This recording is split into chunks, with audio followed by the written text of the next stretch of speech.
students, welcome to this standard English session. How are you? Last period we have seen 3.1 unit 3.1 poem, that is Why. Have you understood the poem? Quite interesting and quite easy also. Now let us turn to the next topic, that is unit 3.2, the Song of Songs. Open your textbooks, page number 59, the Song of Songs. Unit 3.2, the Song of Songs. Okay, now let me ask you, do you like music to listen? Yes, anyone, all of us like to listen to music or a musical instrument, vocal or instrumental also, isn't it? In school also you may be singing some patriotic songs or some welcoming songs, isn't it? Or some poems, rhymes in all the languages, Marathi, Hindi and English also, isn't it? So everyone likes to sing, everyone likes to hear music, listen music. And at home also you may be watching some music programs, isn't it? So Saregama, etc., such programs you must be listening about songs. So song anyone likes, and whatever we can't express our emotions in words, in sentences, those emotions are expressed through song, singing, isn't it? Singing it is an art, of course, and it gives us joy, entertainment, and we very much like to hear to music, all types of music, singings, and some all of you know our favorite singing means Gana Kokila, as we call her, Lata Mangeshkar. Or you may be knowing so many singers and new, old, new, all of recent singers also. You may be listening to their music, singing, isn't it? So today we are just concerned with such type of singer, or we can say about his guru also, teacher also. And this story is, of course, has a historical reference, but very interesting story. The Song of Songs. The Song of Songs म्हणजे ज्याला आपण गाण्यांचं गाणं म्हणूया. गाण्यांचं गाणं म्हणजे जणू काही एखादी गोष्ट मास्टरी आहे, आणि त्या मास्टरी असलेल्या गोष्टीचा अजून एक कोणीतरी मास्टर वेगळा, अशा टाईपचं काहीतरी ह्याच्यामध्ये सिंगिंगबद्दल सांगितलेलं आहे. So let us see what is given here, and before starting the story, just let us discuss about warming up activity 1 or 2. We will discuss about musical instruments.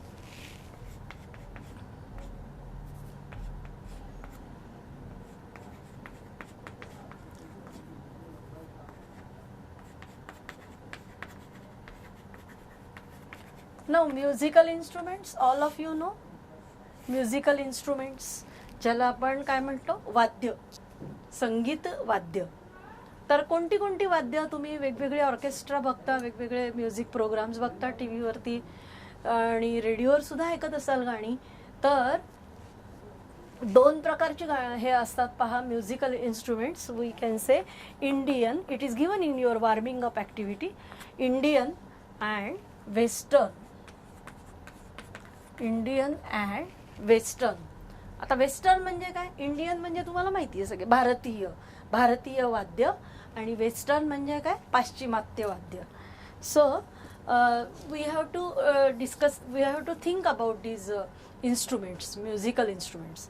So can you tell me, one is given in your textbook, Indian, tabla is given, so you can easily tell others, harmonium, then sitar, then what can we say, mridangam, Warkari जे वापरतात ते माहिती आहे तुम्हाला, मृदंग. नंतर अजून काय सांगू शकाल? इंडियन इन्स्ट्रुमेंट पुष्कळ आहेत, पण आता आपल्याला इथे थोडं त्याची एक म्हणजे आढावा घ्यायचा आहे की कोणते कोणते म्युझिकल इन्स्ट्रुमेंट्स इंडियन आहेत. आणि हे किंवा शहनाई माहिती असेल तुम्हाला, कोणत्याही प्रोग्रामचे बिस्मिल्ला खाची शहनाई तुम्ही ऐकली असेल. काय सुरेख, म्हणजे मास्टरपीसच आहेत प्रत्येक म्हणजे ऐकणं म्हणजे त्यांच्या शहनाईचे. तर असे आपले इथे अनेक उस्ताद, अनेक मास्टर सिंगर्स आणि म्युझिशियन्स आहेत. हे तुम्हाला माहिती आहे, तुम्ही म्हणजे जागरूकतेने ऐकत असाल सगळ्या वेगवेगळ्या गोष्टी. So these are the some musical instruments, Indian musical instruments we have thought about. Then let us think about western. One is given drum is given about western instruments. And which are the others? We can say violin, then piano, keyboard, then guitar, isn't it? Violin, guitar, these are the western musical instruments. So have you thought about all these things which are related with music? म्हणजे बघा, संगीत म्हटलं, music म्हटलं की किती गोष्टी त्याच्याशी related असतात.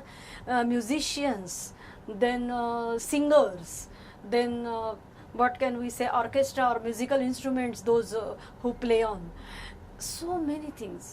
म्हणजे ज्याला आपण काय म्हणूया, संगीतकार, गीतकार, गायक आणि वादक, सगळे वाजवणारे आणि ह्या सगळ्याचं गोष्टीचं नियोजन करणारे, कितीतरी गोष्टी रिलेटेड आहे पहा त्या गोष्टी. तर आपण आता स्टोरीमध्ये ॲक्च्युअल बघूया की what it is about the who is the best, who was the best singer and who was his teacher. Okay, very interesting the story. Let us read, let us not waste the time. But before starting the story, rag and occasion on page number 59, what it is about? There is one concept, that is folk music. Folk music means about Indian only we will think, Indian music only we will think about folk music and classical music. मग folk music म्हणजे काय? All of you know folk, लोकसंगीत ज्याला म्हणतो आपण. But which is the favourite folk dance or folk music in Maharashtra?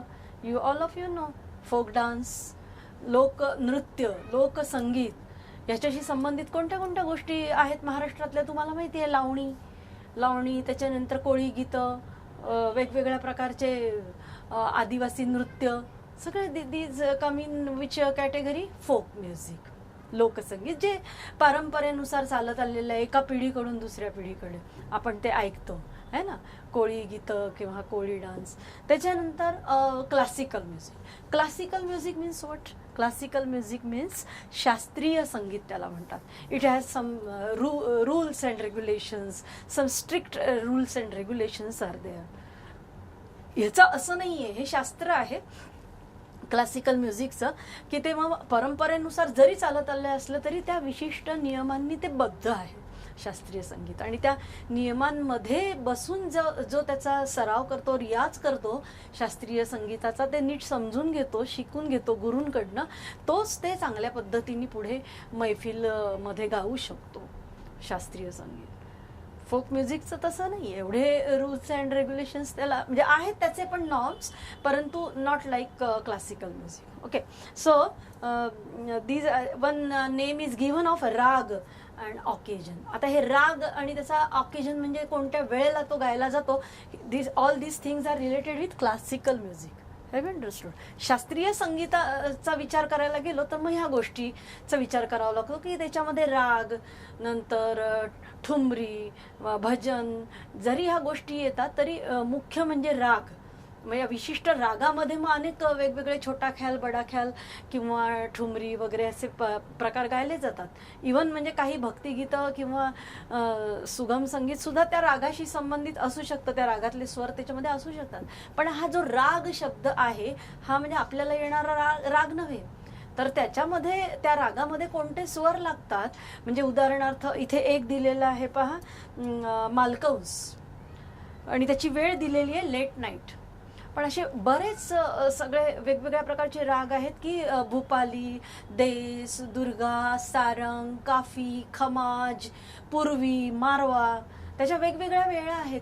काहीच्या संध्याकाळी चांगले वाटतात ते गायला त्याच्यातल्या स्वरांमुळे, तर काही रात्री, जास्त राग तर रात्रीच गायले जातात, फक्त पहिला प्रहर, दुसरा प्रहर या पद्धतीने. आणि काही राग जे आहेत ते सकाळचे गायले जातात. तर असे हे अनेक जे शास्त्रीय संगीतामध्ये राग आहेत, त्यातले तुम्ही असं माहिती करून घ्या की कोणते कोणते असे राग असू शकतात. इंटरनेटवरनं माहिती करून घ्या, किंवा असं जसं मी आता तुम्हाला सांगितले काही नावं, असे तुमच्या सानिध्यात संपर्कात लोक आले तर तुम्ही ते माहिती करून घ्या. एक जस्ट टू नो, आपल्याला एक माहिती पाहिजे की असं काहीतरी असतं बाबा, म्हणून आपल्याला ते ऐकायला सुंदर वाटतं. ज्याचा क्लासिकल म्युझिकचा बेस आहे त्याचं सुगमसुद्धा ऐकायला भारदस्त वाटतं खूप. का? कारण की तो जो संस्कार त्याच्यावरती झालेला असतो स्वर आणि लयीचा, त्याच्यामुळे त्याचं ते सुगम संगीतातलं 5 मिनिटाचं गाणं सुद्धा म्हणजे उत्कृष्ट होत असतं. हे त्याचं वैशिष्ट्य क्लासिकल म्युझिकचा बेस असण्याचं. Okay, so let us read the story. Very interesting. See on page number 60 and 61. Okay, let us read the song of songs. आणि वाचता वाचताच मी तुम्हाला शब्दांचे अर्थ पण सांगणार आहे, जे की तुमच्या मार्जिनमध्ये दिलेलेच असतात शब्द, त्याचे मिनिंग पण दिलेले असतात वर्ड्सचे, English to English. And I am going to tell you in Marathi also. Okay, very easy. The song of songs. Slowly, gently, the exhausted musician laid his tanpura on the carpet. Tanpura म्हणजे तंबोरा किंवा तानपुरा हे एक musical instrument आहे. And it is also shown in the picture, page number 61. Okay, tanpura दाखवलेला आहे पहा. आणि एक अत्यंत असं गुरूंसारखी दिसणारी, एकदम साधी राहणीमान असलेली एक व्यक्ती तो तानपुरा वाजवतीये असं दाखवलेलं आहे चित्रामध्ये. तर जे शब्द बोल्ड टाईपमध्ये असतात त्याचे मिनिंग मार्जिनमध्ये दिलेलं आहे. मी यापूर्वी पण तुम्हाला हे सांगितलेलं आहे, तर लक्ष द्यायचं तिकडे त्याचं मिनिंग काय आहे. आणि मी मराठीत पण सांगते तुम्हाला. Slowly gently the exhausted musician laid his tanpura on the carpet. The exquisite strains of raag Darbari still vibrated within the hall. Emperor Akbar looked up, his eyes lit with admiration. Wonderful, he said. Superb, I listen to you every day, but I can't seem to have enough. एकदम म्हणजे आपल्याला असं वाटतं की it is a historical story, because emperor Akbar, सम्राट अशोकाच्या काळातली ही गोष्ट सांगणं चाललेलं आहे. आणि तो तानपुऱ्यावरती दरबारी राग म्हणजे गातोय तानपुऱ्याच्या साथीने, असं एक व्यक्ती वाजवती आहे आणि गाते पण आहे दरबारी राग. तर एक्झॉस्टेड म्हणजे tire. The exhausted musician laid his tanpura on the carpet. म्हणजे खूप गाऊन झाल्यानंतर, खूप रियाज झाल्यानंतर जो एक विशिष्ट म्हणजे समाधानाचा जो थकवा येतो, तर तो त्याच्याकडे पाहिल्यानंतर दिसतोय की मनासारखं झालंय गाऊन, खूप रियाज झालाय आणि आता थोडंसं थांबूयात. आणि म्हणून त्यांनी तो ठेवून दिला tanpura after practice. Okay, and exquisite, very very fine and pleasing.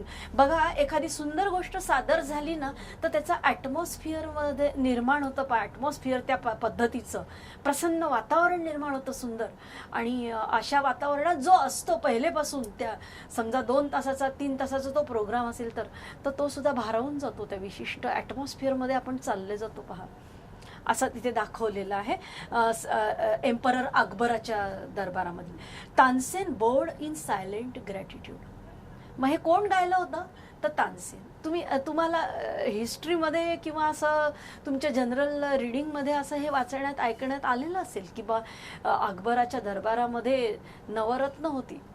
नवरत्न होती म्हणजे एक एक वेगवेगळ्या कलेमध्ये निष्णात असे त्याचे म्हणजे हिरे होते तिथे, असे मोठे निवडलेले त्यांनी, की कोणीतरी गायक असायचा, कोणीतरी बुद्धिमान बिरबल असायचा, चतुर बिरबल.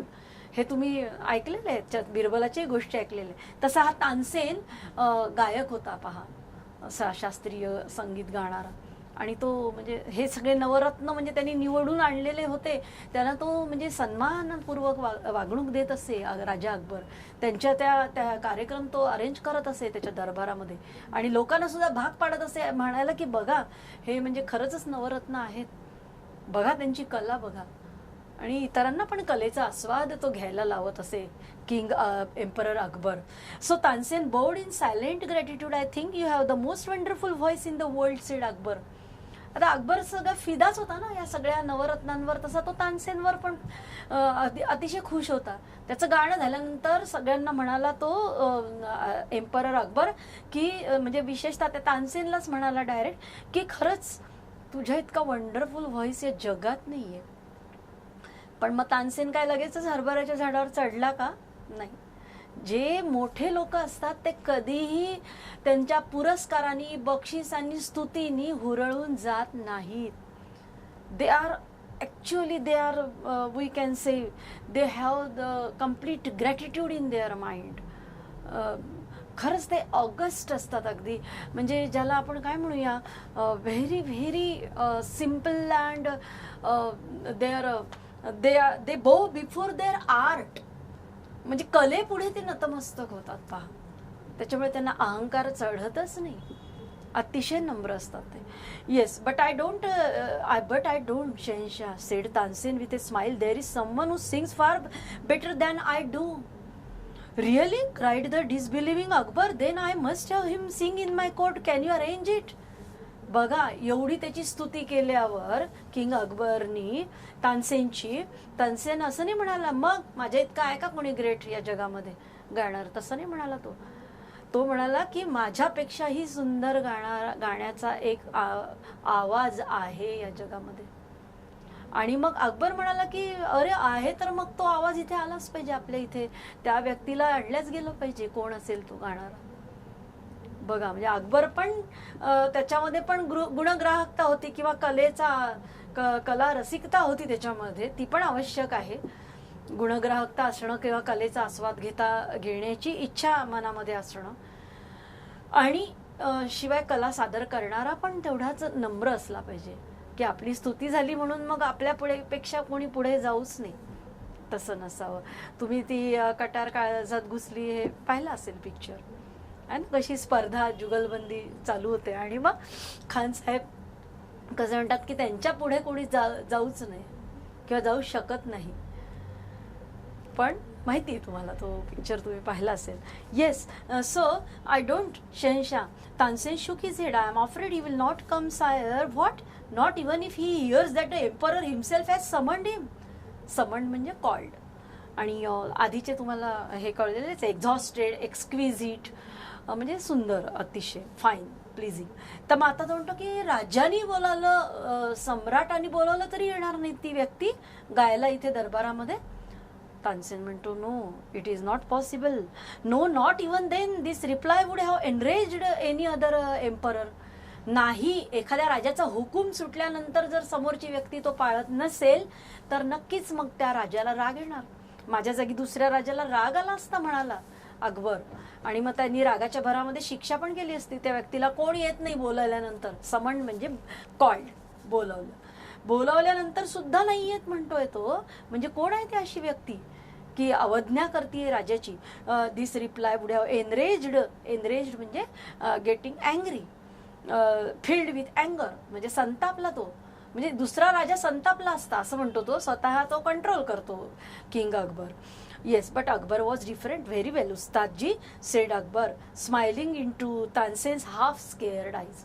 कोणाला उस्ताद म्हणतो अकबर? तानसेनला. तो म्हणतो ठीक आहे, म्हणजे हसून की असं आहे का, म्हणजे तो येईलच याची गॅरंटी नाही आहे का? ठीक आहे, आपण ऐकायला जाऊ त्याचं गाणं, तो जिथे कुठे असेल. Yes, if he doesn't come I shall go to him myself. बघा अकबर राजा पण किती ग्रेट होता. Will you take me to him? तू नेशील का मला त्या ग्रेट माणसाकडे की ज्याचा आवाज तुझ्यापेक्षा सुंदर आहे?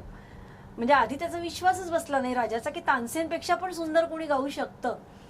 पण जेव्हा तानसेनच स्वतः सांगतो आहे तर मग राजाला उत्सुकता लागली की when will he meet such a person who can sing even greater than Tansen. Yes sire, provided you do not come as the emperor of Hindustan. Provided you do not come as the emperor of Hindustan, I shall go as a humble lover of music. म्हणजे ठीक आहे म्हणे की एवढा मोठा emperor ऐकायला जातोय तर मग मी पण त्याच्याबरोबर अर्थातच म्हणजे मी नेईलच तुला की तुम्हाला जिथे जायचं आहे त्या व्यक्तीला भेटायला. संत हरिदास, काय नाव आलेलं आहे बघा या स्टोरीचं, संत हरिदास. किंग अकबर, एम्परर अकबर, त्याच्या काळातली ही गोष्ट आहे. आणि अजून एक कॅरेक्टर आपल्याला कोण कळलं, तानसेन, जो की ग्रेट सिंगर होता त्या एम्परर अकबरच्या ह्याच्यामध्ये दरबारामध्ये. आणि तो कोणाबद्दल बोलत आहे, संत Hardas. So it is the story about Sant Hardas. Yes, Sant Hardas was the man Tansen had spoken of. He had been Tansen's music teacher and he lived the austere life of a hermit. एखादा म्हणजे काय म्हणूया, साधू व्यक्ती, साधी अगदी देवाची उपासना करणारी अशी जी एखादी व्यक्ती असेल, भक्त एखादा, आणि तरी अगदी साध्या राहणीने एखाद्या जंगलामध्ये आपली झोपडी बांधून राहावं तसं वास्तव्य करणारा, तशा पद्धतीचं साधं राहणीमान असणारा कोण होता, तर गुरु. कोणाचा गुरु, म्युझिक टीचर म्हटलेलं आहे त्याला, Tansen's music teacher. Who was Sant Haridas, Tansen's music teacher. म्हणजे हा तानसेनचा काय होता, म्युझिक टीचर होता. म्हणजेच काय, संगीतातला गुरु होता, म्हणजे संगीत शिकवणारा. तानसेनला संगीत कोणी शिकवलेलं, तर संत हरिदासाने, म्हणजे गुरु होते आणि तानसेन त्यांचा शिष्य होता. कळलं. मग आता आपण म्हणतोच की शिष्यानी तर नम्र असलंच पाहिजे गुरुच्या पुढे, आणि कितीही त्याची स्तुती झाली तरी त्यांनी आपल्या गुरुचंच वर्चस्व मान्य केलं पाहिजे. ठीक आहे, त्यांनी जरूर प्रयत्न करावा पुढे जाण्याचा, परंतु आपल्या गुरुच्या पुढे त्यांनी नम्रच असलं पाहिजे. तर ही त्या तानसेनची नम्रता पण आपण इथे बघायला हवी आहे. Humbleness, yes, humbleness of Tansen. आणि ही जी नम्रता आहे ती फक्त गुरुप्रती नाही, तर त्या गुरुमध्ये असणाऱ्या कलेप्रती आहे. Yes, we must be humble to your teacher also and your the art also, any art. ज्याला म्हणतो आपण विद्या विनयेन शोभते. नेहमी माणसाने असं असलं पाहिजे. When Tansen and the emperor reached his hut, he was busy with the daily course. When they asked him to sing, he smiled, but said firmly, "I am long past the age for singing." Even his favorite pupil could not persuade him to change his mind. But Tansen knew how to get around him. He offered to sing before his guru.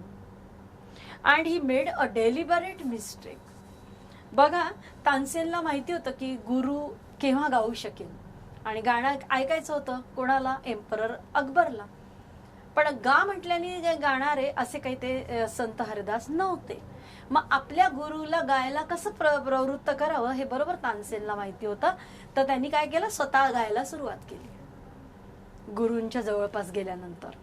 Yes, त्याच्या अवतीभोवती जवळ अगदी त्याला ऐकू जाईल असे स्वर. या एवढ्या टप्प्यामध्ये तो पोहोचल्यानंतर, ते दोघं जण पोहोचल्यानंतर तानसेन आणि अकबर, तानसेन गायला लागला की जेणेकरून ते गुरूंच्या कानावर पडेल. आणि गाताना त्यांनी मुद्दाम चूक केली. बघा, हुशार होता तानसेन.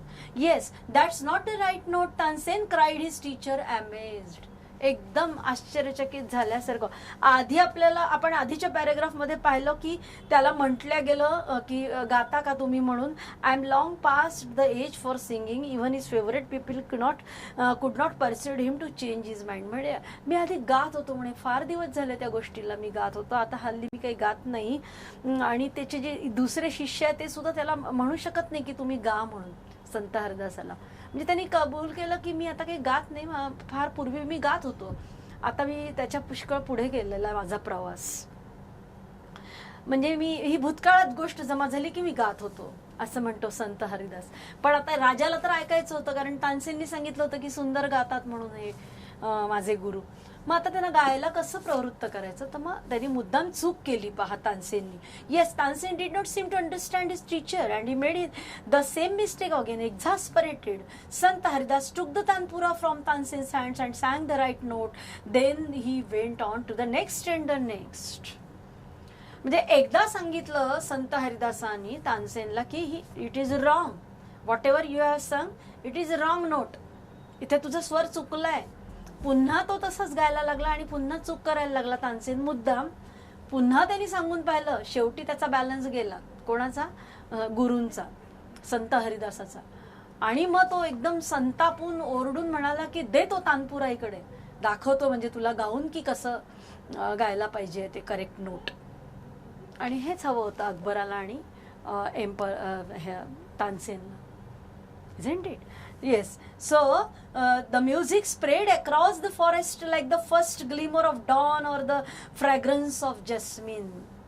म्हणजे असा मोगऱ्याचा सुगंध पसरावा, दरवळावा इकडे तिकडे, किंवा अगदी सकाळचे पहाटेची कोवळे किरणं आपल्याला सूर्याचे जेव्हा आपल्या अंगावर पडतात किंवा अवतीभोवती आपल्याला दिसतात, आपण ते पाहिल्यानंतर दृश्य जसे आपण प्रफुल्लित होतो, प्रसन्न होतो, तसं त्याचं संत हरिदासाचं म्युझिक ऐकल्यावर किंग अकबराला आणि तानसेनला तर माहितीच होतं, पण त्या अकबराला विशेषतः लक्षात आलं की बापरे, काय ग्रेट गायक आहे हा.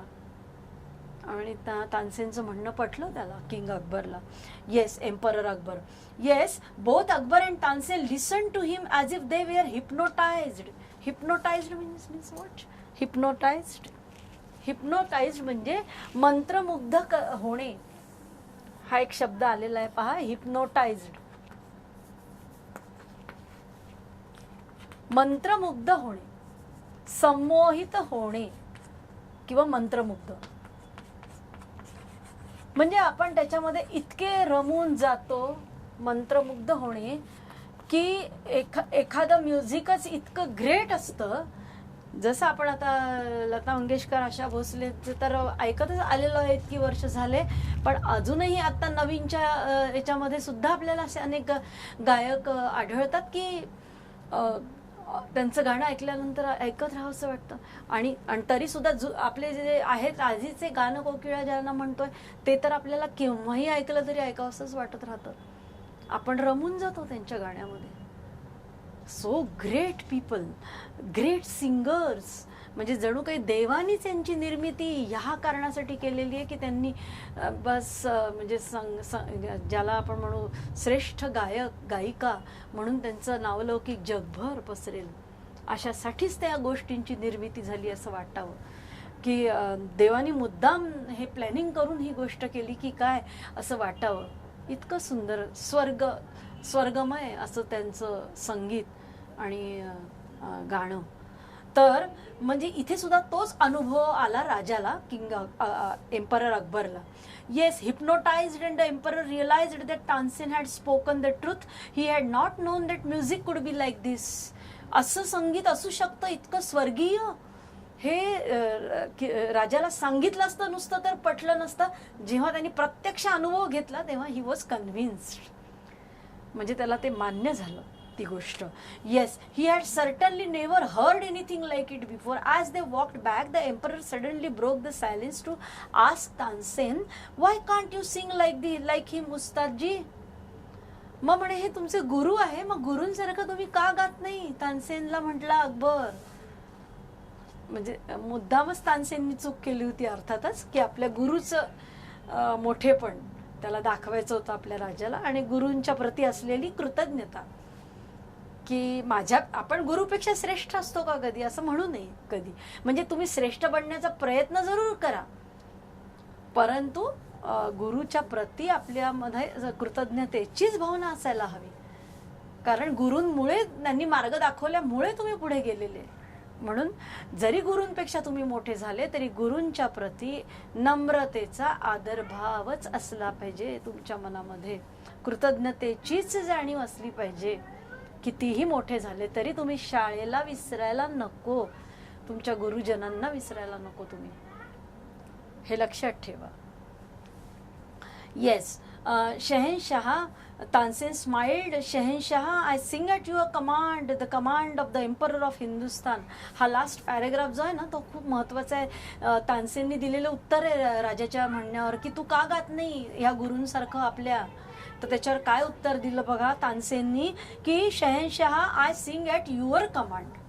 मी तुमच्या आदेशानुसार गातो.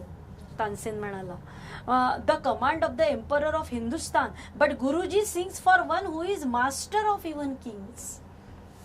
मास्टर कोण आहे मग? सगळ्या राजांचा मास्टर कोण आहे? देव, ईश्वर, गॉड, ऑफकोर्स. मग ईश्वराच्या आदेशानुसार कोण गायलेलं आहे? Sant Haridas. Yes, his music springs from the depths of his soul. अंतरात्म्यामधून त्याचं संगीत निर्माण झालेलं आहे, म्हणून ते सुरेख वाटतं, म्हणून ते दैवी वाटतं, ईश्वरी वाटतं. Yes, and I expect, how can I expect my music to be so beautiful and divine. मग जे अंतरात्म्यातनं निर्माण झालेलं आहे आणि जे ईश्वराच्या आदेशानुसार गायलं गेलेलं आहे ते त्याच्यापेक्षा माझं गाणं सुंदर कसं असेल. जे अंतरात्म्यातनं निर्माण झालं तेच श्रेष्ठ संगीत असणार आहे. अशा पद्धतीने ही स्टोरी या ठिकाणी तुम्हाला लक्षात आली असेल. The song of songs. So who was great? Tansen was actually great singer, no doubt, but he is humble. He is very grateful before his guru, that is Sant Haridas. Okay, have you understood the story? In the next period, we will solve the activities in English workshop. So shall we stop here? Okay.